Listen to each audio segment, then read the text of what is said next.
अस्सलाम वालेकुम। आज हमारा लेक्चर है Lagrange equation from D'Alembert's principal.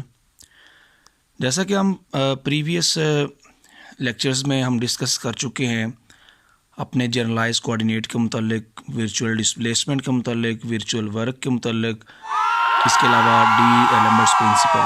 तो आज हम ड्राइव करेंगे Lagrange equation from D'Alembert's principle. ये इक्वेशन जो है ये क्लासिकल मैकेनिक्स में बड़ी अहमियत के हामिल है। अब जो मैं यहाँ पर आपको पढ़ाऊँगा या जो मैंने लिखा हुआ है, अब सेम टू सेम आपने पेपर में इसी तरह लिख के आना है। तो यहाँ आप देखें, अगर आप गौर करें तो डी एलम्बर्ट्स प्रिंसिपल को यूज़ करते हुए हम अपनी लैग्रांज इक्वेशन को मुकम्मल करेंगे। तो देखते हैं कि हमारी लैग्रांज इक्वेशन क्या है। This is the equation of motion in the form of generalized coordinate. Generalized coordinate हम पढ़ चुके हैं, Q1, Q2, etc. The old coordinate Ri is related with new generalized coordinate Qi as Ri is equal to Ri into Q1, Q2, Q3, Qn and T. Equation 1. The virtual displacement, जो virtual displacement है ये बड़ा important concept है जो आगे जाके हम मज़ीद इक्वेशंस के अंदर देखेंगे कि curly R I is equal to partial R I और पार्शल Q1 करली Q1 प्लस ये इक्वेशन आप इसी तरह मुकम्मल करेंगे जिस तरह आप पहले वर्चुअल डिस्प्लेसमेंट में लिखेंगे। आइंस्टाइन समेशन की फॉर्म में इसको इस तरह लिखेंगे। बहुत सिंपल है। मैं बड़े ही सिंपल अंदाज में आपको जो आपकी क्लासिकल मैकेनिक्स के टॉपिक है इंशाल्लाह समझाया करूँगा, जो आपकी समझ में आसानी से आ जाएंगी। बस तवज्जो आपने रखनी है। इससे पहले अगर आपने चैनल को सब्सक्राइब नहीं किया वो ज़रूर करें और बेल आइकन भी दबा लें ताकि आपको जो भी अपडेट आए, जो न्यू लेक्चर आए, वो आप उसे देख सकें। बड़ी आसान एक्सप्लेनेशन होगी। अब डी एलम्बर्ट्स प्रिंसिपल आपको पता है कि समेशन एफ आई ये हमारी अप्लाइड फोर्स है, ये हमारा पी डॉट मोमेंटम है और डेरिवेटिव है उसका मोमेंटम का, और ये curly R I is equal to zero. ये हमारे पास क्या है, बेसिकली वर्चुअल डिस्प्लेसमेंट। अब हमने क्या करना है, इस समेशन को एफ आई के साथ अलहदा कर देना है, पी डॉट के साथ अलहदा कर देना है। इसका अलहदा सोल्यूशन निकालेंगे, इसका अलहदा निकालेंगे और बाद में हम इक्वेशन नंबर 4 में पुट करेंगे, हमारे पास लैग्रांज इक्वेशन आ जाएगी जो कि इंतहाई ही सिंपल है। अब यहाँ आ जाए, लिखा है first we find the value of F I dot curly R I. हम पहले इसकी वैल्यू मालूम करेंगे फ्रॉम इक्वेशन 4 से। तो ये हमारे पास फोर्स है, अप्लाइड फोर्स है, और ये हमारे पास क्या है, वर्चुअल डिस्प्लेसमेंट है। अब ये अप्लाइड फोर्स और वर्चुअल डिस्प्लेसमेंट का कंसेप्ट मैं आपको पीछे डी एलम्बर्ट्स प्रिंसिपल में जनरलाइज कोऑर्डिनेट में दे चुका हूँ कि यहाँ हम बात करते हैं वर्चुअल वर्क की, वर्चुअल डिस्प्लेसमेंट की, वर्चुअल फोर्स पर तो हमने कंस्ट्रेंट लगाकर उसको ज़ीरो कर दिया कि उसकी हमें यहाँ ज़रूरत नहीं है। अब ये जो, अगर आप इसके मुतल्लिक़ कंसेप्ट को जानना चाहते हैं तो मेरे प्रीवियस लेक्चर ज़रूर देखिएगा। यहाँ आप देखें समेशन आई एफ आई है और यहाँ समेशन के पार्शल आर आई पार्शल क्यू के करली क्यू के, ये मैंने इस वर्चुअल डिस्प्लेसमेंट की ये वाली वैल्यू यहाँ पुट कर दी है।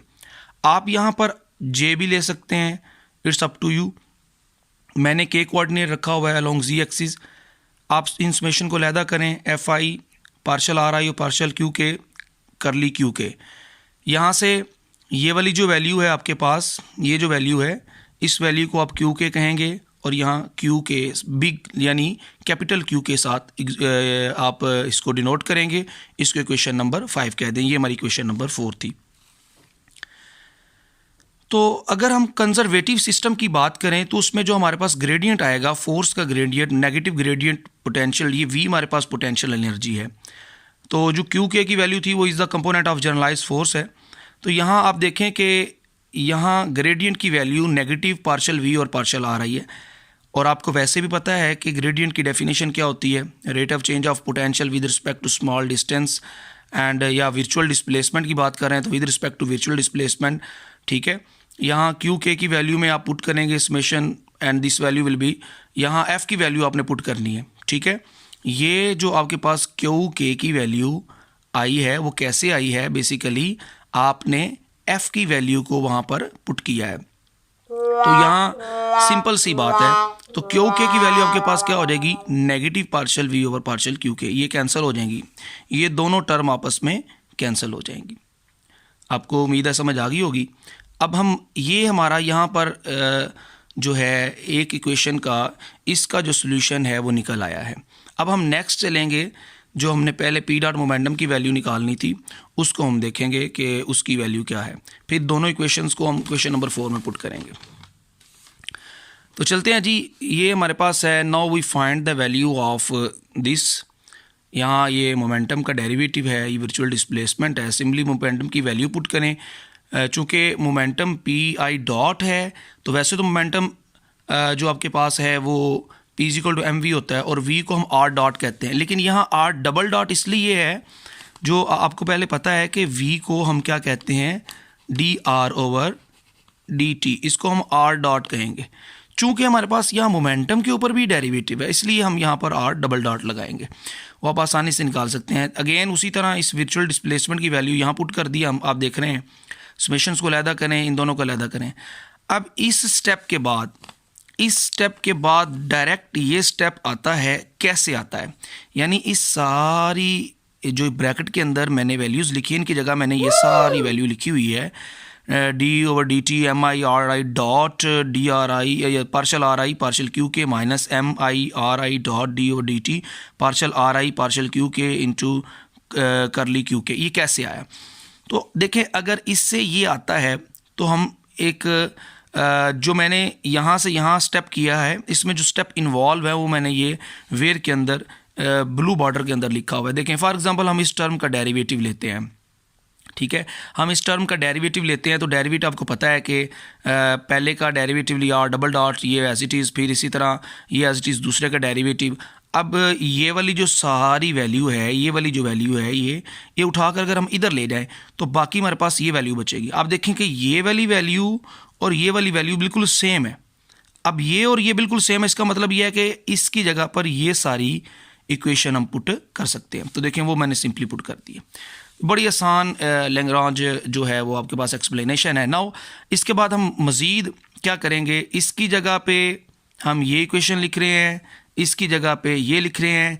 कैसे लिख रहे हैं, हमारे पास कैसे वैल्यू आई है, तो आप देखें कि सबसे पहले इस इतनी इक्वेशन का मैं डेरिवेटिव ले रहा हूँ। ये देखें, डेरिवेटिव लिया है, डेरिवेटिव को सॉल्व किया है, तो यहाँ पर याद रखना है कि ये यहाँ पर ये एक कुंडी है, यानी आप सिंपली बात कह सकते हैं, ये कुंडी जो है, ये जब आपका कोई पेपर चेक करता है, वो चेक करता है कि इसने यहाँ पर वो वैल्यू का डेरिवेटिव अच्छे तरीके से लिया है या नहीं, इसको कुछ आता है या नहीं आता। तो यहाँ जो कुंडी है वो ये है कि यहाँ क्यू डॉट आएगा, ठीक है। जब आप इसका डेरिवेटिव लेंगे तो यहाँ क्यू डॉट आएगा, क्यू डॉट को आपने नहीं बोलना, ठीक है। तो वो मैंने देखें ये वैल्यू सारी की सारी यहाँ पर पुट कर दी है, और यहाँ क्यू के ऊपर क्या है, डॉट है। इसी तरह आप ये देखें कि जो इस वैल्यू का मैंने ये डेरिवेटिव लिया है, तो यहाँ क्यू के ऊपर डॉट नहीं आएगा, ये सिंपल है। तो यहाँ जो वैल्यू पुट कर दें, इसकी जगह पे ये आ जाएगी, इसकी जगह पे ये आ जाएगी, यहाँ क्यू डॉट है, इसको लगाना नहीं भूलना। अब ये वी आई अलहदा हो जाएगा, समेशन बाहर चली गई है, ये वाला वी आई अलहदा हो जाएगा। अब बात आ गई यहाँ पर एक और कि यहाँ 1/2 कैसे आया। बाकी तो ठीक है, सिंपल है, ये पार्शल और पार्शल क्यू डॉट ये बाहर आ गया, यहाँ पर भी पार्शल क्यू डॉट बाहर आ गया, समेशन जो है ये है आई वाला, इससे भी मल्टीप्लाई हो रहा है, इससे भी, तो ये यहाँ पर आ गया। 1/2 कैसे आ गया, तो आइए, जैसे इसका हमने कंसेप्ट समझा था उसी तरह यहाँ पर ये है कि अगर हम डेरिवेटिव लेते हैं ये क्यू डॉट के रिस्पेक्ट से इसका, तो आप देखें जब आप डेरिवेटिव लेंगे तो ये 1/2 mi डॉट 2vi, क्योंकि vi का स्क्वायर 2vi होगा। अब ये 2 से कैंसिल हो जाए तो बाकी ये वैल्यू, इसका मतलब ये है कि जब 2 से कैंसिल हो गए तो बाकी जो वैल्यूज़ आपके पास आएगी वो सेम एज जो ये mi, ये vi पार्शल, ये 1/2 नहीं आएगा, ये यहाँ पर 1/2 नहीं आएगा। अब ये जो वैल्यू आपने लिखी हुई है, ये सारी वैल्यू, ये आपको जो नज़र आ रही है ये वाली, यही वैल्यू यहाँ पर लिखी हुई है, ठीक है, ये vi स्क्वायर जो है, तो मतलब ये है कि आप इसकी जगह 1/2 लगा सकते हैं। तो यहाँ पर भी लगा लिया और यहाँ पर भी लगा लिया। अब ये हमारे पास बेसिकली क्या बन गई है, काइनेटिक एनर्जी। अब हम इसकी जगह पे काइनेटिक एनर्जी लगाएंगे तो हमारा फार्मूला मुकम्मल हो जाएगा। यहाँ देखें, यहाँ पर भी टी को हमने काइनेटिक एनर्जी लगाया है, इसकी वैल्यू ये है, यहाँ पर भी है। अब दोनों इक्वेशंस आ चुकी हैं, ठीक है। तो वो हमने पहले ही तैयार किया हुआ था कि हम उसको इक्वेशन 4 में पुट करेंगे। ये वाली इक्वेशन भी जो कि सॉल्यूशन है इसका मोमेंटम वाली का, और एक हमारे पास सोल्यूशन है इसका। इनके दोनों के जो आंसर निकले हुए हैं यहाँ पर, ये आप देख रहे हैं। अगर आप क्यू के की वैल्यू इसमें पुट कर दें तो सिंपली वो इक्वेशन 5 को आपने पुट करना है इसके अंदर, इक्वेशन नंबर 4 के अंदर जो बैक पे हमने दी हुई है, और ये इक्वेशन आपने पुट करनी है। ठीक है जी।